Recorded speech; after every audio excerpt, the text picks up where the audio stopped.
नमस्कार, खास खबर देख रहे हैं आप। बड़ी खबर के साथ बुलेटिन की शुरुआत करेंगे। छतरपुर में मंदिर में डांस का वीडियो वायरल होने के बाद विवाद बढ़ गया है। पुलिस ने मामला दर्ज कर लिया है। वहीं इस वायरल वाली लड़की का एक दूसरा वीडियो भी अब वायरल हो रहा है, जिसमें युवती माफी मांग रही है। वो वीडियो में कह रही है कि हमने कोई अपराध नहीं किया, मुझे पता नहीं था कि ये इतना वायरल हो जाएगा, फिर भी मेरी गलती है, मुझे माफ कर दो। इससे पहले प्रदेश के गृह मंत्री नरोत्तम मिश्रा ने कहा था कि मंदिर में इस तरह का डांस करना गलत है। उन्होंने कहा कि छतरपुर एसपी से बात कर मामला दर्ज करवाया जाएगा। आपको बता दें कि लवकुश नगर की प्रसिद्ध माता बंबर बैनी मंदिर की सीढ़ियों पर एक लड़की ने सोशल मीडिया के लिए रील बनाई। फिल्मी गानों पर बने इन वीडियो को उसने हाल ही में सोशल मीडिया पर शेयर किया, जिसके बाद हिंदू संगठनों ने नाराजगी जताई थी। तो ये दो वीडियो देख रहे हैं आप। पहला वीडियो जो रील बनाया था इस युवती ने, और उस वीडियो को सोशल मीडिया पर भी डाल दिया था, और इस अंदाज में डांस करते हुए और कपड़ों पर भी हिंदू संगठनों ने आपत्ति जताई थी। और अब सोशल मीडिया पर जैसे ही वीडियो वायरल हुआ, कार्रवाई की बात सामने आई। लड़की का माफीनामा भी वीडियो में सामने आ गया। हाय गाइस, मेरी एक इंस्टाग्राम पे वीडियो जो मैंने मंदिर में बनाई, मुझे नहीं बनानी चाहिए, वो बहुत तेजी से वायरल हो रही। जो भी लोगों ने लोगों को तो बस मसाला चाहिए, कुछ भी डालने के लिए, उनकी चैनल का प्रोग्रेस करने के लिए, या कुछ भी न्यूज़पेपर में लगाने के लिए कुछ भी चाहिए। हालांकि मेरी गलती है, मैं मानती हूँ कि मुझे नहीं बनानी चाहिए, बट मैंने ये सोचा नहीं था कि मंदिर में जाने से वीडियो वैसे किसी को हर्ट हुआ तो सॉरी, किसी की दिल को ठेस पहुंची, किसी को मेरी वजह से धार्मिक स्थल पे बनाई, वो मेरी गलती है, सॉरी बोलती हूँ। बट सब कोई बनाता है इस दुनिया में, मैं बस नहीं बनाती। रही बात कपड़ों की, वो सब कोई पहनता है। और हाँ, मैंने धार्मिक स्थल पे बनाई, उसके लिए सॉरी। बट हाँ, एक बात और, मैंने भगवान को लेके कोई फालतू कमेंट नहीं किया, हिंदू मुस्लिम को लेके कोई फालतू कमेंट नहीं किया। इसमें अश्लीलता की बात कहाँ से आ गई? सिर्फ एक नॉर्मल वीडियो ही तो था, उसमें भी लोगों ने बखेड़ा खड़ा कर दिया। तो उसके लिए मैं दिल से सॉरी मांगती हूँ, क्योंकि मेरी गलती है और मुझे अपनी गलती एक्सेप्ट करना आता है। इसलिए मुझे ये नहीं है कि मैंने कोई बहुत बड़ा पाप कर दिया, मैंने कोई मर्डर नहीं कर दिया, मैंने कोई क्राइम नहीं कर दिया। बस एक वीडियो अपलोड किया, उसकी वजह से आप लोगों को हर्ट हुआ, आपकी धार्मिक भावना को ठेस पहुंची, उसके लिए दिल से सॉरी बोलती हूँ। मुझसे गलती हो गई। जितेंद्र शर्मा, न्यूज़ 18 संवाददाता भोपाल से हमारे साथ जुड़े हैं। जितेंद्र, पहला तो ये कि वाकई ये माफी वीडियो है या ब्लेमिंग वीडियो है, ब्लेम करता हुआ लोगों पर कि मसाला मिल जाता है और चैनलों के लिए, और फिर क्या ये ब्लेम उस पूरे सिस्टम पर भी है जिसने इस पूरे मामले में एक्शन लिया है? देखिए प्रशांत, अगर बात करें तो ये जो युवती हैं, इनका नाम नेहा मिश्रा है। इन्होंने पहले एक धार्मिक स्थल पर जाकर इसका आपत्तिजनक वीडियो बनाया, क्योंकि मंदिर में जाकर ये एक गाने पर डांस करती हुई नजर आ रही हैं। और जब वीडियो वायरल हो गया और जब इन पर ये ट्रोल होने लगी, उन पर कार्रवाई भी हुई। थाने में इन पे जो है धार्मिक भावनाओं को भड़काने का मामला भी दर्ज हुआ। उसके बाद कहीं ना कहीं इन पर दबाव बना, तो अभी एक माफीनामा मांगनी है। मगर माफीनामा में भी इनके जो शब्द हैं वो ऐसे लग रहे हैं कि ये मजबूरी में माफी मांग रही है, क्योंकि इन्होंने गलत काम तो किया है। मंदिर में इन्होंने अपना प्रचार करने के लिए, इस तरह से अपना फेमस होने के लिए वीडियो का सहारा लिया, और अब जब खुद उलझती आई कानूनी दावपेच में, तो अभी माफी मांग रही है। मगर माफी मांगने का भी तरीका इनका थोड़ा सा रूड लग रहा है। ऐसा लग रहा है कि माफी मांगकर एक एहसान कर रही है। तो जाहिर सी बात है, अभी इन पर जो कार्रवाई हुई है, उस कार्रवाई के तहत इनकी और मुश्किलें आगे बढ़ सकती हैं। बिल्कुल बिल्कुल जितेंद्र, ये युवती नेहा मिश्रा जिनका नाम आप बता रहे हैं, वो साफ शब्दों में एक बात और भी कह रही कि कोई अपराध नहीं किया, कोई मर्डर नहीं कर दिया उसने। अगर ऐसा है तो फिर गिल्टी क्यों फील कर रहे हैं, क्यों माफी मांग रही हैं? बिल्कुल प्रशांत, क्योंकि यही उनका लहजा उन्हें कहीं ना कहीं परेशानी में डाल सकता है, क्योंकि लोगों की भावनाओं को उन्होंने पहले भड़काया था और फिर से अपने इस गलत तरीके से बयानबाजी कर फिर लोगों की भावनाओं को भड़का रही हैं।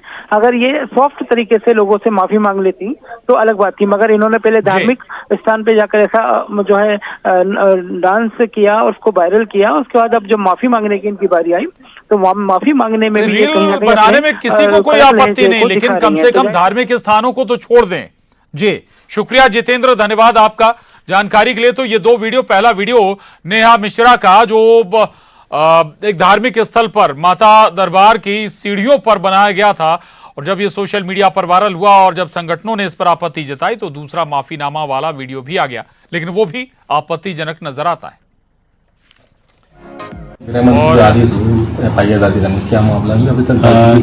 छतरपुर जिले के लवकुश नगर थाना अंतर्गत कल सूचना प्राप्त हुई थी कि एक बच्ची है जो लगातार इंस्टाग्राम और विभिन्न सोशल मीडिया के माध्यमों से धार्मिक स्थलों पे लगातार डांस और अलग अलग प्रकार के वीडियो बनाती रहती है।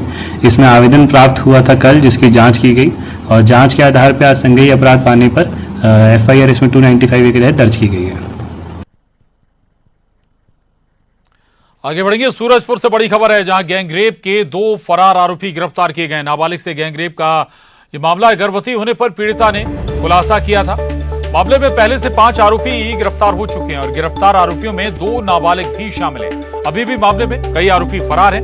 अजाक पुलिस इस पूरे मामले में कार्रवाई कर रही है। तो ये बड़ी खबर है सूरजपुर से, जहां गैंगरेप के 2 फरार आरोपियों को गिरफ्तार किया गया है। सूरजपुर में नाबालिग से गैंगरेप की वारदात अंजाम दी गई थी और इसी मामले में 2 और आरोपियों की गिरफ्तारी हुई है। दरअसल गर्भवती होने पर पीड़िता ने इस पूरी वारदात का, घटना का खुलासा किया था।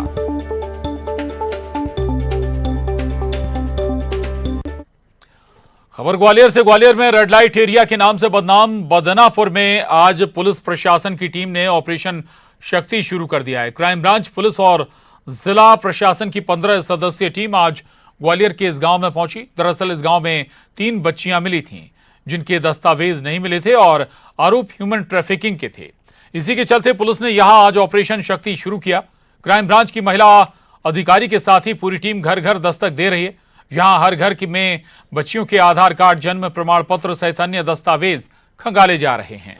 साथ ही इनके दस्तावेजों की फोटोकॉपी क्राइम ब्रांच अपने पास जमा कर रही है। जानकारी यह भी मिली है कि फर्जी आधार कार्ड और बर्थ सर्टिफिकेट तैयार कराए गए हैं। इसी सिलसिले में कियोस्क वाले एक महिला और पुरुष को भी गिरफ्तार किया गया है, जिसके पास से बदनापुर गांव की 5 दस्तावेज बरामद किए गए थे। इलाके में आज से पुलिस प्रशासन की टीम ने ऑपरेशन शक्ति शुरू कर दिया। दरअसल बदनापुरा गांव से 3 नाबालिग बच्चियां बरामद हुई थी जिनके दस्तावेज नहीं मिले थे। यही वजह है कि आज क्राइम ब्रांच की टीम और इसके अलावा जिला प्रशासन की टीम यहां पहुंची है। दस्तावेजों का वेरिफिकेशन किया जा रहा है। इस गांव में जो भी नाबालिग बच्चियां हैं या बालिग बच्चियां हैं उनके सर्टिफिकेट्स लगातार चेक किया जा रहा है। क्राइम ब्रांच की टीम भी है और ये एक घर में लगातार कार्रवाई चल रही है। क्राइम ब्रांच से अमित जी है, इनसे ही बात करेंगे। सर, ये किस तरह की क्या कार्रवाई चल रही है? सर, हमें ऐसी सूचना मिली थी कि यहाँ अवैध तरीके से लड़कियां लाई जा रही हैं, तो उसी के तहत 2 दिन पहले यहाँ रेड की गई थी तो 3 लड़कियां बरामद की गई थी संदिग्ध। उनके डॉक्यूमेंट्स की जांच चल रही है और आज भी ऑपरेशन शक्ति के तहत हम गांव में सभी बच्चों का वेरिफिकेशन कर रहे हैं कि इनके जो डॉक्यूमेंट्स जमा कर रहे हैं, इनको अभी हॉस्पिटलों से जहाँ से इनके जो बने हुए हैं वहाँ से वेरीफाइड कराएंगे कि ये सही है या गलत। महिला अफसर भी, आप ही बताइए कि जो आप दस्तावेज चेक कर रहे हैं, किस तरह से क्या चेक कर रहे हैं और क्या वजह पड़ी है ये ऑपरेशन चलाने की? जैसा कि हम अभी जिसके घर में खड़े हैं उसका नाम है पान सिंह छारी। अब हम ये देख रहे हैं कि पान सिंह छारी के यहाँ जो हमें 2 लड़कियों के दस्तावेज मिले हैं, एक है गीता छारी है, दूसरी हिमानी छारी। तो क्या ये गीता छारी और जो हिमानी छारी हैं, क्या ये पान सिंह की ही बेटी हैं? अगर ये इनकी बेटी है तो जिस हॉस्पिटल में इनका जन्म हुआ है ये हमको उसके दस्तावेज देंगे। दूसरा, ये जो आधार कार्ड बना है, क्या आधार कार्ड सही दस्तावेज पे बना है? जो इनका बर्थ सर्टिफिकेट है, क्या ये उसी हॉस्पिटल में जिसमें जन्मी है उन्हीं के आधार, उसी कागजों के दस्तावेजों के आधार पे बने हैं? अगर इसकी सत्यता सही है तो इनकी ये जो दस्तावेज है वो इनको वापस कर दिए जाएंगे। अभी ये एक जांच का विषय है और जांच चल रही है। पूरे गांव में इस तरह की कार्रवाई चल रही है? जी, ये सभी पूरे जो बदनापुरा क्षेत्र है इसमें हम प्रत्येक घर में जाके सभी के दस्तावेज देख रहे हैं। जितनी भी लड़कियां हैं, कहीं ऐसा ना हो कि कोई लड़की बाहर की आई हो जो यहाँ पे रह रही हो, और हम ये चाहते हैं कि अगर कोई हमें ऐसी लड़की मिलती तो उसको सही माँ बाप तक पहुंचाए। यही हमारे शक्ति कार्रवाई। आप ही बताइए कि अम्मा लगातार यहाँ गांव में जांच भी चल रही है, तो किस तरह की क्या जांच है आपको लगता है कि ये होना चाहिए ताकि जो लोग गलत करते हैं वो सामने आए? तो सही है, जो लोग गलत करते हैं वो सामने आए और अच्छा ही कर रहे हैं आप, जो कि आंगनदा के लिए कहीं ऐसा गलत ना हो जो कि हमारे बच्चे और खास हमारे जन्म के बच्चे बेकार ना हो। तो निश्चित तौर पर कहीं ना कहीं ऑपरेशन शक्ति के तहत क्राइम ब्रांच और प्रशासन की टीम जो कार्रवाई कर रही है, उस कार्रवाई के बाद इस गांव में साफ हो पाएगा कि क्या यहाँ अवैध तरीके से बच्चियां लाई गई है या फिर और भी बच्चियां, क्योंकि 3 बच्चियां यहाँ से जो मिली थी उनके दस्तावेज नहीं मिले हैं।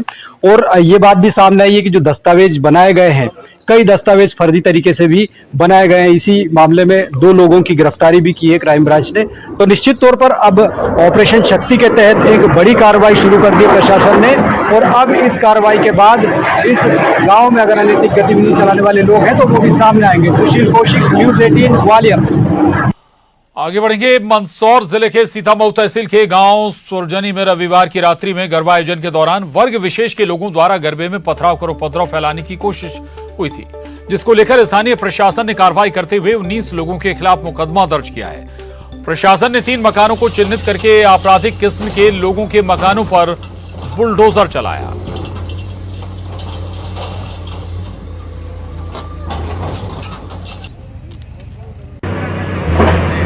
ने पंचायत की जमीन पे अवैध निर्माण कर रखा था, जिसकी जानकारी पंचायत द्वारा इनको दी गई थी कि आप अपना अतिक्रमण स्वयं हटा लें, पर इनके द्वारा कोई कार्रवाई नहीं की गई। तो पंचायत द्वारा तहसीलदार को और थाना प्रभारी को एक पत्र लिख के बताया गया था कि आज कार्रवाई होगी, और लॉ एंड ऑर्डर की दृष्टि से हम लोग यहाँ उपस्थित हैं। कितने लोगों को?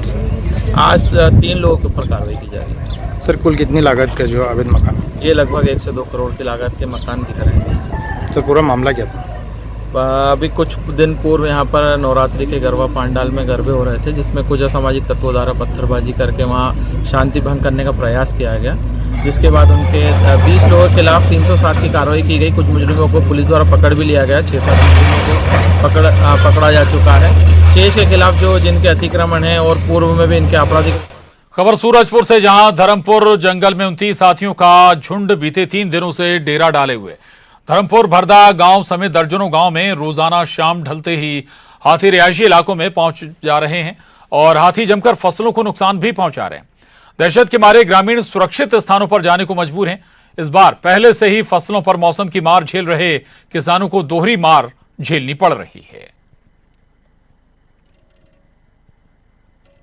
तो यहाँ बहुत दिन से है, लेकिन अभी 30 हाथी का दल अभी आया है और 3 दिन लगातार हो रहा आज। किसानों का बहुत गन्ना और क्या बोलते हैं धान, अभी यहाँ आए हैं तो अभी ज़्यादा से ज़्यादा धान नुकसान पहुँचा रहे हैं, वो गन्ना और मक्का। गांव वाले कुछ सूचना देते हैं, इसके बाद आते हैं फॉरेस्ट वाले। मैं खुद किसान हूँ, हम लोग गाना लगाते हैं और गाना को आके कम से कम 1 एकड़ में लगाते हैं, उसमें आके हाथी पूरा चौपट कर देते हैं और मिलता है 5-6 हज़ार रुपये मिलता है 1 एकड़ का गाना नुकसान। सूरजपुर जिले के प्रतापपुर वन परिक्षेत्र में पिछले 3 दिनों से 29 हाथियों का दल धर्मपुर इलाके में पहुंचा हुआ। ये हाथियों का दल जो है बलरामपुर जिले के राजपुर इलाके से होते हुए धर्मपुर क्षेत्र जंगल में पहुंचा हुआ और जंगल से सटे जो ये जो ग्रामीण क्षेत्र रिहायशी इलाका है यहाँ पर, क्योंकि सैकड़ों गाँव यहाँ बसे हुए हैं। ऐसे में ही उनके जो किसानों के फसल है उनको रोजाना शाम ढलते हाथी इन रिहायशी गाँव का रुख करते हैं जंगल से निकलकर और फसलों को रोजाना नुकसान पहुंचा रहे। जहाँ किसान जो ग्रामीण है वो वन विभाग के वन अमले के कार्यशैली से बेहद नाराज है, क्योंकि हाथियों पर निगरानी रखने में फिलहाल वन अमला नाकाम है और ग्रामीण को सूचना नहीं दे पा रहे कि हाथियों की एग्जैक्ट लोकेशन कहाँ है। ऐसे में जो रोजाना यहाँ फसलों को नुकसान पहुंचा रहे हैं और फसलों का भी जो आंकलन किया जाता है, जो मुआवजा राशि होता है, उसको भी लेकर किसान बेहद परेशान है, क्योंकि जितने की लागत से फसल तैयार किया गया और फसलों को नुकसान हो रहा है, उतने का मुआवजा फिलहाल किसानों को नहीं मिल पा रहा है। ऐसे में 29 हाथियों का दल इस क्षेत्र में और कब तक रहता है और वन विभाग हाथियों और इंसानों के बीच में दूरी बनाने के लिए कब तक सक्रिय होता है, अपनी कार्यशैली में कब तक सुधार लाता है, यह तो देखने वाली बात होगी। वरुण राय, न्यूज़ 18 सूरजपुर। छत्तीसगढ़ में मानसून अभी भी मेहरबान है। मौसम विभाग ने प्रदेश में अगले 2-3 दिनों तक भारी बारिश होने की चेतावनी जारी की है, जबकि धान की फसल पककर तैयार हो चुकी है। ऐसे में फसलों को नुकसान हो सकता है। खड़ी फसलें पानी में गिर सकती हैं और यदि किसानों ने फसलें काट ली हैं तो वो भीग कर खराब हो सकती हैं। आज उत्तर छत्तीसगढ़ में तो कल दक्षिण छत्तीसगढ़ के कई स्थानों पर भारी बारिश की संभावना है। सेंट्रल बे ऑफ बंगाल के ऊपर में एक निम्न दाब का क्षेत्र है, साथ ही इसके साथ में जो ऊपरी हवा का चक्री चक्रवाती घेरा है 5.8 किलोमीटर तक विस्तारित है, यानी कि सिस्टम है वो काफ़ी प्रबल है और इसके वेस्ट नॉर्थ वेस्ट डायरेक्शन में मूव होने की संभावना है, जिसके कारण से आज है नॉर्थ छत्तीसगढ़ में 1-2 स्थानों पर भारी बारिश होने की संभावना है, लेकिन कल से धीरे धीरे शिफ्ट हो जाएगी, दक्षिण की तरफ चला जाएगा। तो इसके कारण से फिलहाल आज अनेक स्थानों पर हल्की से मध्यम बारिश होने की संभावना है, जबकि कल है अधिकांश स्थानों पर हल्की से मध्यम वर्षा होने या गरज चमक के साथ छींटे पड़ने की संभावना है। एक दो स्थानों पर गरज चमक के साथ में दक्षिण। प्रदेश में 24 साल बाद सहायक शिक्षकों को पदोन्नति और ट्रांसफर का सरकार ने तोहफा दिया, लेकिन अब ट्रांसफर लिस्ट में गड़बड़ी का मामला तूल पकड़ चुका है। शिक्षकों का कहना है कि पदस्थापना में अधिकारियों ने नियमों को ताक पर रखा है। इस प्रक्रिया में नियमों का ख्याल नहीं रखा गया है। नाराज शिक्षकों ने कलेक्टर से इसकी शिकायत की, जिसके बाद सूची को निरस्त कर दिया गया। अब मामले की जांच के लिए अधिकारियों की टीम गठित की गई है।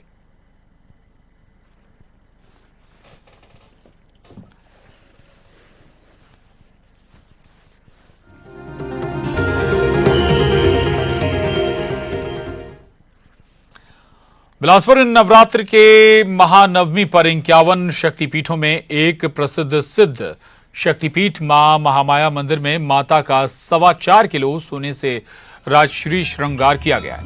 मां का राजश्री श्रृंगार और अलौकिक स्वरूप का दर्शन करने भक्तों का हुजूम उमड़ रहा है।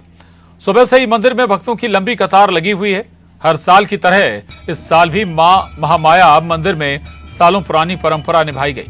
नवरात्रि पर पूरे 9 दिन माता के अलग अलग स्वरूपों की पूजा के साथ आज नवमी पर मां महामाया का विशेष रूप से रानीहार, कंठहार, मोहरहार, ढार, चंद्रहार, पटिया सहित 9 प्रकार के हार, करधन और नथ से राजश्री श्रृंगार किया गया। आपको बता दें कि मां महामाया यहां महालक्ष्मी, महासरस्वती और महाकाली के स्वरूप में विराजमान है। सिद्ध शक्तिपीठ मां महामाया मंदिर ट्रस्ट की ओर से साल में दोनों नवरात्रि के नवमी तिथि और दशहरा, दीपावली और धनतेरस त्योहार पर मां महामाया का राजश्री श्रृंगार किया जाता है।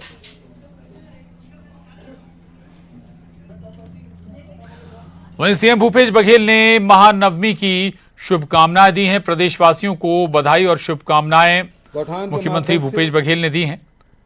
लिखा है, शक्ति की उपासना का महापर्व नवरात्रि हमें सिखाता है नारी का सम्मान हमारी परंपरा, संस्कृति और हमारे मूल्यों का हिस्सा है। इन मूल्यों को जीवंत बनाए रखना हम सबकी महती जिम्मेदारी है। माध्यम से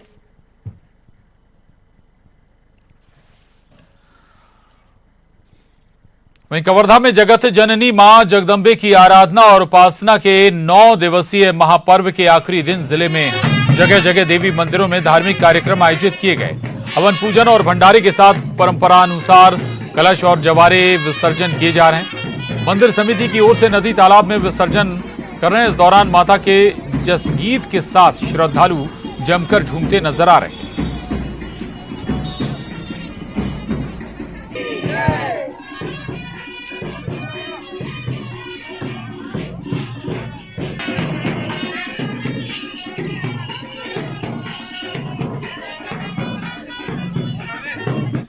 और छत्तीसगढ़ की प्रसिद्ध माता मंदिर डोंगरगढ़ में आस्था का सैलाब उमड़ा है। नवरात्रि में अब तक 14 लाख भक्तों ने माता के दर्शन किए हैं। रोजाना भक्तों की भीड़ बढ़ती जा रही है। दूर दूर से भक्त माता रानी के दर्शन करने आ रहे हैं।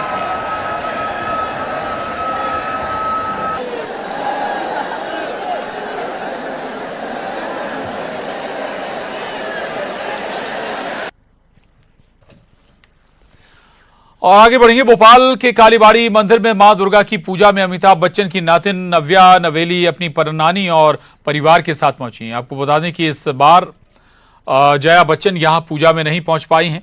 जया हर साल कालीबाड़ी में दुर्गा पूजा में शामिल होती आई हैं।